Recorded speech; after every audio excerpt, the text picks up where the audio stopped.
recording it. I had no idea. Well, I do have to thank everybody, and I'm going to start by thanking Amy, but I'm going to get back to her later, because she supports behind, loves to get people together, and also I like getting together with people, but I don't follow through like she does.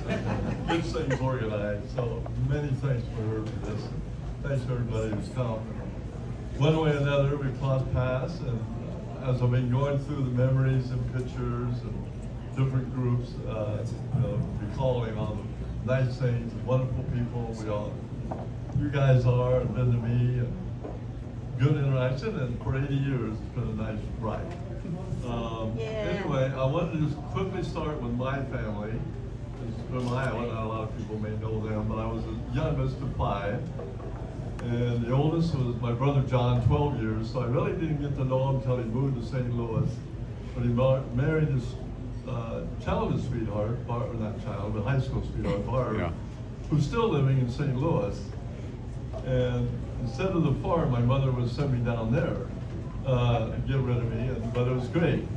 And what I remember with her is sitting and watching Jack LaLanne, and she get chairs out for us and we would do exercises. The kids were off, and I don't know if anybody knows who Jack LaLanne is, but anyway. But they had 3 kids, and the oldest was David, middle kid was Linda, who just sadly passed away 2 years ago, and Steve was the youngest, and he was going to come, and the family was sick, they live in Ankeny, but anyway, that's that family. The next in line was my sister Janet, and she was fun when I was so I'm 10 years older, but I loved it when her friends came over and hung around, and I got treated kind of like a young brother. And the one episode is when they threatened to put a hole in my ear. Oh. They had the hot potato, and I wasn't sure I wanted to do it, but fortunately they didn't do it. And anyway, Janet had 2 kids, and Scott, the oldest, theater aspirations, moved out to California and ended up being an office manager, but he's been there ever since. And the daughter, Carol, who went to Colorado to work with the tea company, but ended up working for the city of Boulder and still in Longmont, Colorado, and happened to be here.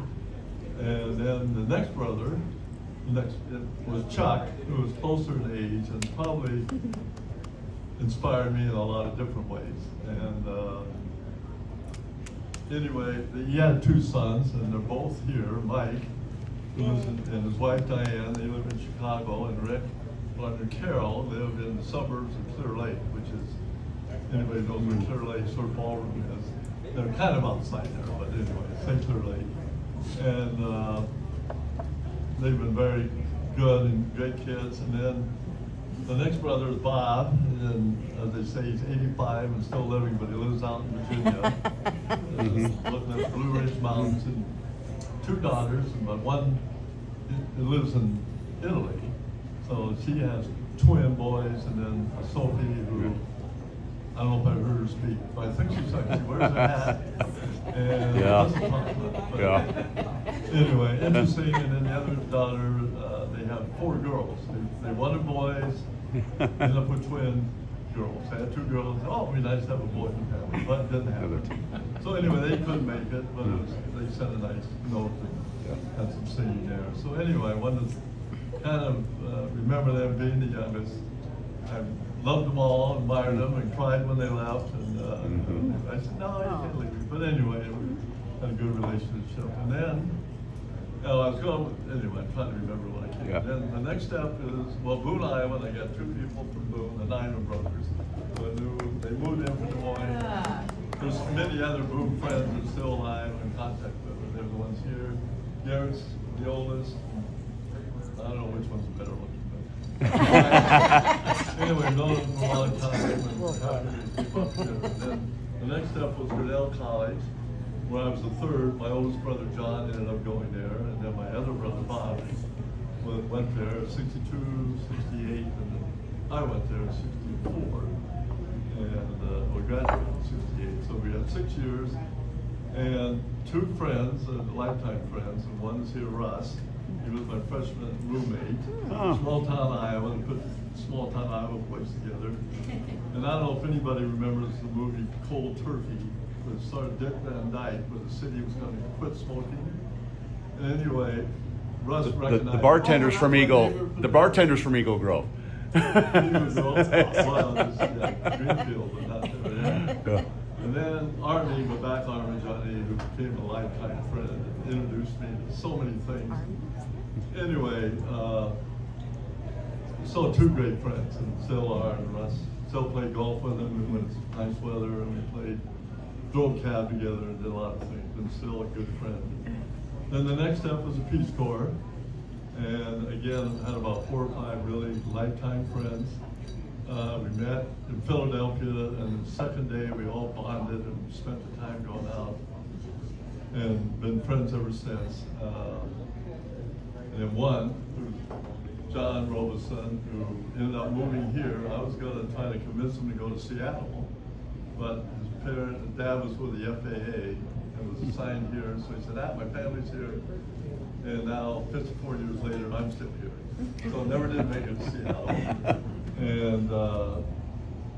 And here today is his first wife, Patty, and their daughter, Jenna, who's just a fabulous person. And I watched her grow up, and she did theater at Apple Valley, and then she went to Northwestern, and was even a football fan, which is shocking. Because it was the year that Northwestern went to the Rose Bowl, and I didn't think she had any interest in sports. But anyway, and then she got her PhD at the University of Chicago, and learned Russian on this side. Oh, So God. very proud of her. And one of her daughters here, Vera, sweet, now a teenager, it's hard to believe. But when John used to babysit, I'd go visit, and I'd be watching Paw Patrol. Well, I had no idea what Paw Patrol was. And then about 4 years later, they got into Frozen. And I go, what's that? Well, now, since I have a granddaughter here somewhere, we've been watching Paw Patrol, and Frozen, and Moana, and you name it, I'm catching up with that. Anyway, great family.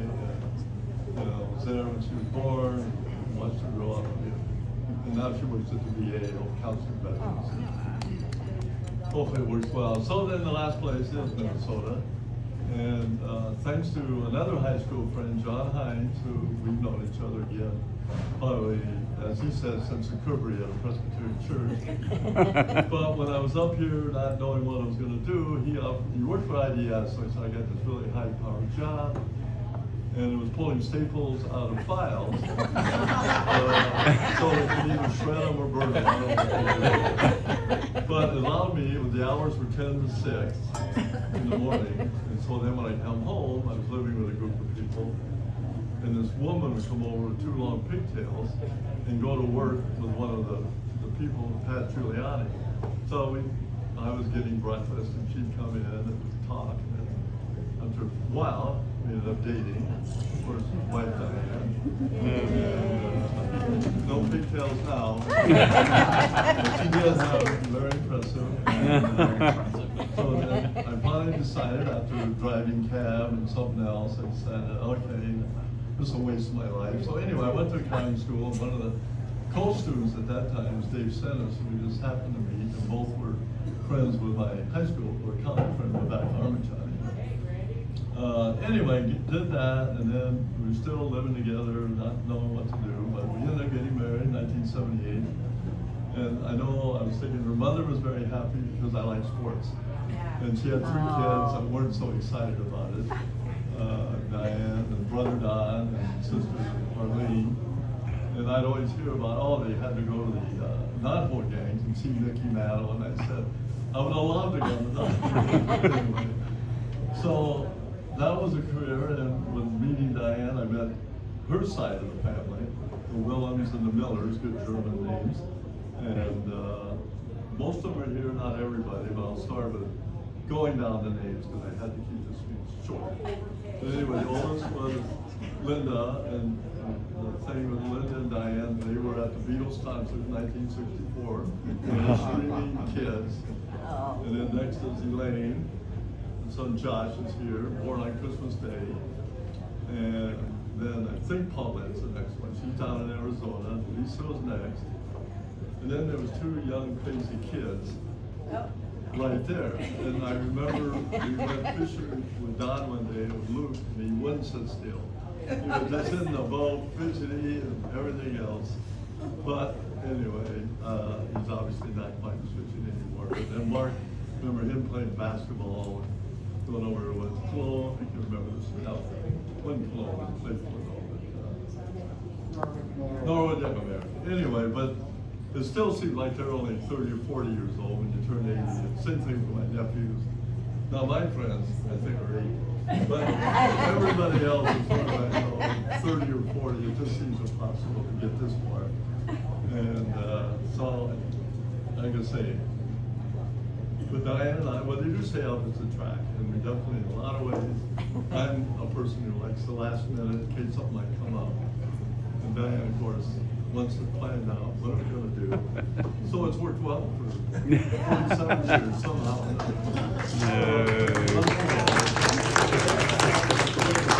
then, last release, our lovely daughter, 1981. And she had to be induced. It's October 14th, and there were two good omens.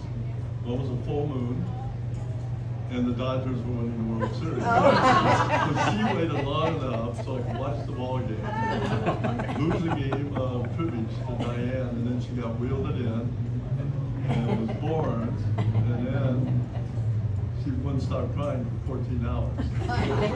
Whatever we tried to do, she just kept crying. So we said, what are we going to do with this child?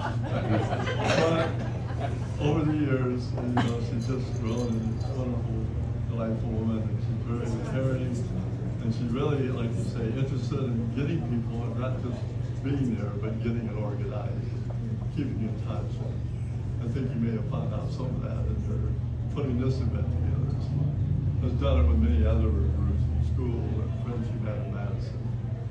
And then, somewhere in 2016, she met Brian, who was here in Hamlin, every night there. And they finally, after a couple of years, ended up getting married in 2019 over in Madison. A great guy and musical, and he's helped me fix things that I can never touch electrically in the house.